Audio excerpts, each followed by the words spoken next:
بچوں السلام علیکم ورحمۃ اللہ وبرکاتہ۔ دیکھیے لکھا ہوا ہے زبان شناسی، زبانی مشق۔ صحیح تلفظ کے ساتھ پڑھیے۔ احتمال، استراحت، شدہ، استقلال، ضماد، اشتداد، اشتہا، عیار، گجردم، متنبع، معترض، معذرت، تأمل، ملک، حمیت، منفک، خفقان، رخنہ اندازی، نشیمن، رفع دخل، سیڑھی۔ پھر اس کے بعد یہ سوچیے اور بتائیے۔ پہلا سوال ہے، جب کلیم نے مرزا کو جمعدار کا وارث بتایا تو لونڈی نے کیا جواب دیا؟ اس کا جواب ہے، لونڈی نے کہا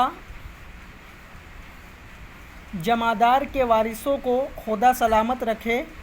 مرزا ظاہر دار بیگ جمعدار کا وارث بننے والا کون ہوتا ہے؟ لونڈی نے کہا کہ جمعدار کے وارثوں کو خدا سلامت رکھے۔ مرزا ظاہر دار بیگ جمعدار کا وارث بننے والا کون ہوتا ہے؟ سوال نمبر 2 ہے، کلیم کو سلانے کے لیے مرزا کہاں لے گیا؟ اس کا جواب ہے، کلیم کو سلانے کے لیے مرزا مسجد لے گیا۔ کلیم کو سلانے کے لیے مرزا کہاں لے گیا؟ کلیم کو سلانے کے لیے مرزا مسجد لے گیا۔ سوال نمبر 3 ہے، جب کلیم کو بھوک لگی تو مرزا نے اسے کھانے کو کیا دیا؟ جب کلیم کو بھوک لگی تو مرزا نے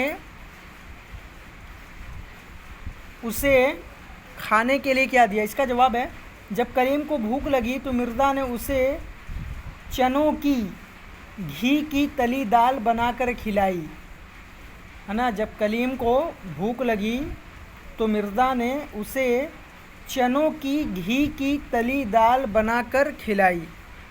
آپ یہ 3 سوالات کاپی میں کریے اور ان الفاظ کو بلند آواز سے پڑھیے۔ اس کی فوٹو کلک کریے اور ان آواز کو ریکارڈ کر کے دونوں ہمیں سینڈ کریے۔